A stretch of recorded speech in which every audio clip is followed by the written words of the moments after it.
Hello everyone, welcome back to my channel. कैसे हो आप सब लोग? आशा करती हूँ आप सब लोग बहुत अच्छे से होंगे। तो स्वागत है आप लोग का एक और नए ब्लॉग में। ब्लॉग की शुरुआत दोपहर के टाइम से हो रहा है और लंच करने का टाइम हो गया। लंच अभी दिखाती हूँ क्या बना हुआ है। और इधर 2-3 दिनों से मेरा कोई ब्लॉग नहीं आ रहा था क्योंकि तबीयत थोड़ी खराब चल रही है। खराब तबीयत की वजह से सनी ने मुझे थोड़ा सा किचन से भी छुट्टी दे दी हुई है। क्या तबीयत खराब है, क्या ही एक्सप्लेन करूँ। वही होता ना कि जैसे जैसे एज बढ़ती है लेडीज की प्रॉब्लम कुछ कुछ बहुत ज्यादा बढ़ जाती है। तो बस वही सब कुछ चल रहा है। मेडिसिन ले रही हूँ, अब देखो कब तक रिलीफ मिलती है। तो खैर चलिए ब्लॉग की शुरुआत करते हैं। तो स्टार्टिंग में ही दुखड़ा लेके बैठ गई मैं। शक्ल देख के तो नहीं लग रहा होगा कि कुछ तबीयत खराब भी है क्योंकि मेरी शक्ल पे कभी कुछ आता ही नहीं है।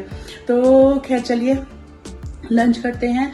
और 2 दिन पहले आम खरीद के ले आई थी, उसका भी अचार बनाने का प्रोसेस शुरू हो गया है। तो अभी कट करके मैंने बालकनी में डाल दिया हुआ है। और आज देखिए बड़ा पुराना सूट निकाल के मैंने पहना हुआ है। जैसे पहले हम स्टिच कराते थे उस टाइप का काफी पुराना सूट है और पहन के मेरे को ही थोड़ा सा अजीब लग रहा है क्योंकि इस तरह के कपड़े मैंने पहनने लगभग छोड़ दिए हुए हैं। अब ज्यादातर तो रेडीमेड कपड़े ही पहने जाते हैं, पर वही है रखे हुए हैं तो कभी कभी दिल कर जाता है पहनने का। तो चलिए आम दिखाती हूँ सबसे पहले क्या हाल है उसका। बाहर देखिए क्या जबरदस्त धूप निकली हुई है। बालकनी में आते ही ना ऐसा लगता है जैसे सामने आग जल रही है और उसका भभका सीधा मुंह पे आता है। बहुत ज्यादा गर्मी हो रखी है इस वक्त, पर मेरी बालकनी में ना गर्मियों में धूप बहुत कम टाइम के लिए आती है। और इधर रखे हुए हैं आम, तो ये मैंने हल्दी नमक लगा के आम कट कर लिया था मैंने रात में ही। उसके बाद सुबह में हल्दी नमक लगा के ये मैंने धूप में डाला था। अब धूप तो आती है सिर्फ 2 घंटे के लिए लगभग बालकनी में, वो भी धीरे धीरे आती है। पहले यहाँ तक, फिर यहाँ तक, फिर यहाँ तक, पूरी आते आते उसके बाद 10 मिनट में गायब ही हो गई। तो धूप तो बहुत ज़्यादा नहीं लगी है, पर गर्मी है बाहर, तो मैंने छोड़ रखा है कि थोड़ा गर्मी में ही हल्का सा सूख सा जाए। अब देखते शाम तक इसकी क्या कंडीशन रहती है। अगर अचार डालने लायक हो जाएगा तो डालूंगी, नहीं तो कल फिर और धूप में रखूंगी, फिर कल शाम को डालूंगी। तो कुछ ऐसा मौसम है बाहर का, एकदम ज़बरदस्त धूप वाला। तो आज के लंच में है पाव भाजी। सनी ने ही बनाया हुआ है। भाजी देखने से तो टेस्टी लग रही है, खा के पता चलेगा कैसी है। पनीर भी डाला हुआ है मेरे ख्याल से, हाँ ये पनीर के टुकड़े दिख रहे हैं। मैंने इसमें, मेरा कोई योगदान नहीं है, 0। और मैं नाखून देखिए साइड से कैसे काले काले हो रहे हैं। ये कल आम कट किया है ना, उसी का सारा निशान पड़ा हुआ है। बहुत रगड़ रगड़ के छुड़ाने की कोशिश की मैंने, पर हुआ नहीं, छूटा नहीं। तो ये धीरे धीरे करके ही छूटेगा। आम वगैरह कट करो ना तो ऐसे हो जाता है। पाव तो बाजार के हैं, साथ में थोड़ी सी कोल्ड कॉफ़ी है। तो लंच कर लेती हूँ, उसके बाद रेस्ट करूँगी थोड़ी देर, फिर शाम को देखते हैं कोई काम होगा तो करेंगे। इस बारी मेरी तबीयत ऐसी ख़राब हुई कि मैं ब्लॉग बनाना ही बंद हो गया मेरा। कई दिन हो गए, 3-4 दिन हो गए ब्लॉग नहीं आया है। अच्छा तो मेरे को भी नहीं लग रहा है, पर क्या ही करूँ। खैर तबीयत ख़राब हो, बाकी काम बंद हो जाए, पर हमारे घर के काम कभी नहीं बंद होते हैं। तो आप लोग को दिखाया तो था ब्लॉग में मैंने कि अचार के लिए आम लेके आई थी। तो इधर आम हो गया है बिल्कुल रेडी अचार डालने लायक। ये इसके कलर पे मत जाइए, मैंने इसको 2 दिन धूप दिखाया है इसलिए थोड़ा मुरझाया सा हो गया है। अचार डालने से पहले ना पानी थोड़ा निकलना इसका ज़रूरी होता है। तो ऐसा तो 1 दिन के धूप दिखाने में ही हो जाता है सही, पर हमारे यहाँ बालकनी में ना धूप आती नहीं है, मतलब 1-2 घंटे के लिए ही आती है। तो इसलिए 2 दिन पूरा मैंने दिखाया अच्छे से ताकि बिल्कुल सही हो जाए। तो अब इसका एकदम सही हो गया अचार डालने के लिए। इधर बाकी की सारा ताम झाम सामग्री ले ली है। ये मैंने अचार का मसाला बनाया है घर पे ही। इसको ना देखो बहुत फाइनली ग्राइंड नहीं करते हैं, थोड़ा कोर्स ग्राइंडिंग करते हैं, मतलब थोड़ा टुकड़े टुकड़े सा रहता है। मेरे को ऐसे ही अच्छा लगता है। इसमें सब कुछ मिक्स किया था। लहसुन है, नमक, मिर्ची, हल्दी। इस बार मिर्ची मैं ज़्यादा डाल रही हूँ क्योंकि मेरे को थोड़ा सा तीखा तीखा सा अचार है। उसमें हींग है और ये सरसों का तेल। कई लोग जो होते हैं ना सरसों का तेल गरम करके डालते हैं, पर मेरी खांसी भी नहीं ठीक हो रही, पर मैंने कभी मम्मी को देखा नहीं था ऐसा गरम तेल डालते हुए। हमेशा वो कच्चा तेल ही डालती थी, पर धूप काफ़ी लंबे टाइम तक दिखाती थी अचार को।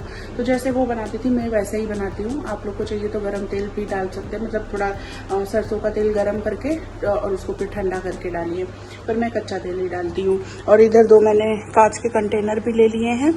ये 2-2 किलो के डब्बे हैं, इनको अच्छे से धो के धूप दिखा लिया हुआ है, बिल्कुल सूखे हुए हैं। तो पहले मसाला वगैरह मिक्स करेंगे, उसके बाद इसी में ट्रांसफ़र कर देंगे। तो चलिए शुरुआत करते हैं। तो सबसे पहले डाला जाए लहसुन। लहसुन तो मैं पूरा ही डाल दूँगी, इतना सारा है। 1 कटोरी। इसको भी जैसे कोर्सली ग्राइंड कर लिया हुआ है, बहुत एकदम बारीक पेस्ट नहीं बनाया है। लहसुन गया।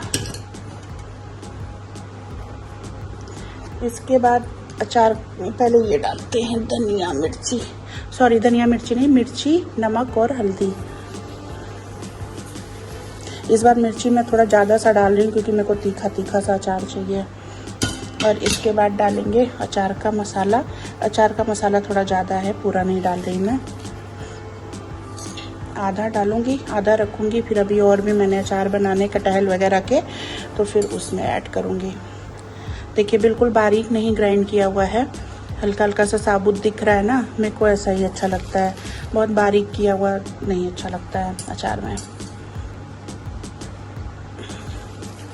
मेरे ख्याल इतना बहुत है, आधा डाल दिया मैंने, आधा बचा हुआ है।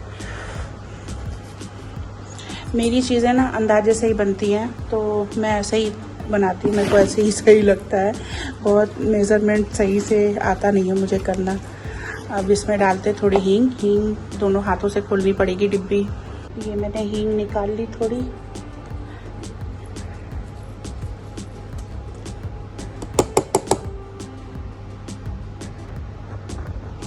और आप लोग ये टब पे मत जाइएगा, ये वॉशरूम का टब नहीं है। मैंने मंगा के रखा हुआ है इन्हीं सब कामों के लिए। कई बारी जब कुछ ज़्यादा मिक्स विक्स करना होता है ना, तो बर्तनों में नहीं हो पाता है, तो ऐसे टब में सही रहता है। थोड़ा थोड़ा सा ऑयल अभी डाल रही हूँ, जितने से ये मसाला बाइंड हो जाए अच्छे तरीके से मिक्स करने में। उसके बाद जब डब्बों में ट्रांसफ़र कर लूँगी ना, तब पूरा अच्छे से डालूँगी। अब इसको अच्छी तरीके से मिक्स करते हैं। करना तो चाहिए हाथ से, पर मेरे से हाथ से होता नहीं। ऊपर से इतनी मिर्ची डली है, मेरा पूरा दिन ख़राब हो जाएगा। इस वजह से मैं पलछी से ही कर रही हूँ। थोड़ा ज़्यादा टाइम लगेगा, पर हो जाएगा मिक्स करते करते। बिल्कुल अच्छे से हर टुकड़े पे ना आम के मसाला लगना चाहिए, मस्त एकदम। अगर कुछ कम ज़्यादा लगेगा तो फिर थोड़ा और भी ऐड कर सकते हैं, जैसे मसाला हो गया, हल्दी नमक हो गया, कुछ भी। तो पहले अच्छे से मिक्स कर लेते हैं, फिर थोड़ा सा टेस्ट करके देखेंगे। अगर कम ज़्यादा लगा, कुछ ज़्यादा हो गया तो फिर तो कुछ नहीं कर सकते, कम हुआ तो फिर थोड़ा सा ऐड कर लेंगे।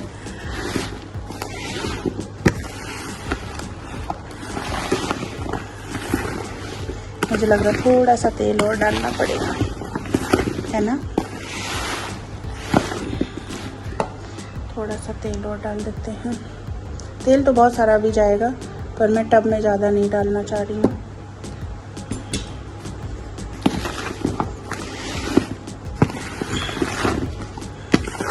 मिक्स कर लेंगे अच्छी तरीके से ऐसे ही।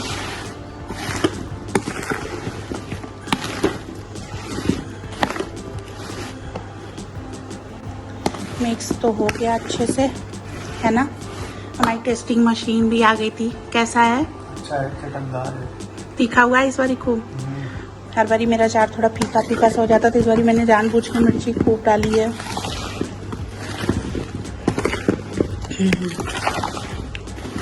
मिक्स हो गया अच्छे तरीके से। अब भर लेते हैं इन डब्बों में।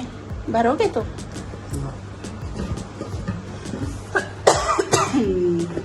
पानी तो नहीं लगाना हाथ में? इनका तो भाई साहब का बैठना ही मुश्किल। बिस्तर पे मत गिराना, इस पे ऊपर ही करके भर लो। काम करो काम। मस्त एकदम। मुझे लग रहा है यही 2 डब्बों में आ जाएगा, है ना? इतना काफ़ी भी। हम हर बारी बहुत सारा अचार बना लेते हैं, फिर वो यूज़ नहीं होता, फिर बांटना पड़ता है। इस बार इसलिए थोड़ा कम ही बनाया है। कम क्या, फिर भी 5 किलो आम है, इतना हमारे यहाँ अचार खाया भी नहीं जाता ना, कभी कभार ही ज़रूरत पड़ती है।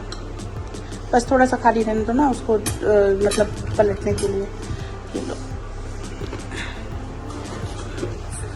कर गया। अभी इसमें तेल डालना पड़ेगा अच्छे से, और उसके बाद थोड़ा थोड़ा सा खाली रखना, क्योंकि वैसे तो दब जाएगा। ऐसे मतलब जैसे इसको शेक करके मिक्स करना होता है ना बार बार, उसके लिए जगह होनी जरूरी चाहिए। 2 डब्बे बन जाएंगे पूरे पूरे। अचार सारा डब्बों में भर गया। एक ये जार, एक ये जार और एक ये छोटा जार, तो लगभग मतलब 2-2 किलो के ये है और ये आधा किलो वाला है कि 1 किलो वाला है पता नहीं। तो 3 जार हुए हैं, इनमें अच्छे से कपड़ा लगा दिया है। अब धूप में रखते हैं। एक लेते चलो ना, 2 मैं ले चलूँगी। वाह, टेढ़ा मत करो, तेल भरो। ओहो, गिरा दिया।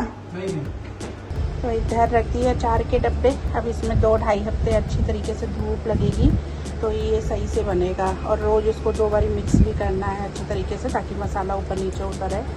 तो बस धूप का ही अब सारा कमाल बचा है। और धूप तो बड़ी ज़बरदस्त है पर मेरी बालकनी में बहुत कम टाइम के लिए आती है, 1.5-2 घंटे के लिए ही प्रॉपर धूप आ पाती है। क्योंकि ये देखो अब सूरज छुपने वाला है, ये वाली बिल्डिंग के पीछे छुप जाता है ऑलमोस्ट, देखिए छुपने वाला है बस। तो ऐसे रहता है सीन। और बाहर इतनी गर्म हवा चल रही है क्या ही बताऊँ, यहाँ आने का दिल ही नहीं करता। बस दिल करता है कि फटाफट अंदर घुस जाओ। पौधों में इतना पानी वानी देती हूँ पर फिर भी सूखे पड़े रहते हैं, कपड़े भी सुखा रखे हैं इधर। तो बस अचार का वेट करते हैं बनने का, थोड़े टाइम लगेगा। अचार तो मिक्स करके रख दिया बाहर और उसी देर में मेरा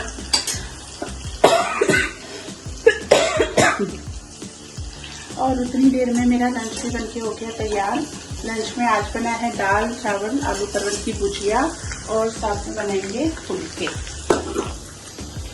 तो इधर दाल बन गई है, तड़का लग रहा है, इसमें राइस है और इधर आलू परवल की भुजिया बनाई है जो अचार डालते डालते थोड़ी सी मेरे नीचे नीचे लग गई थी कढ़ाई में।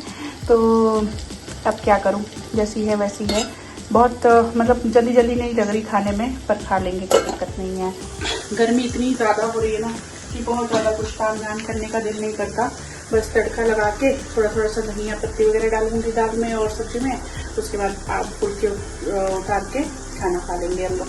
तो बस हो ही गया है, तड़का भी तैयार ऑलमोस्ट। जरा सा रह गया। इधर धनिया निकाल के रखा हुआ है, साफ करके डालती हूँ अभी, पहले तड़का लगा लूँ।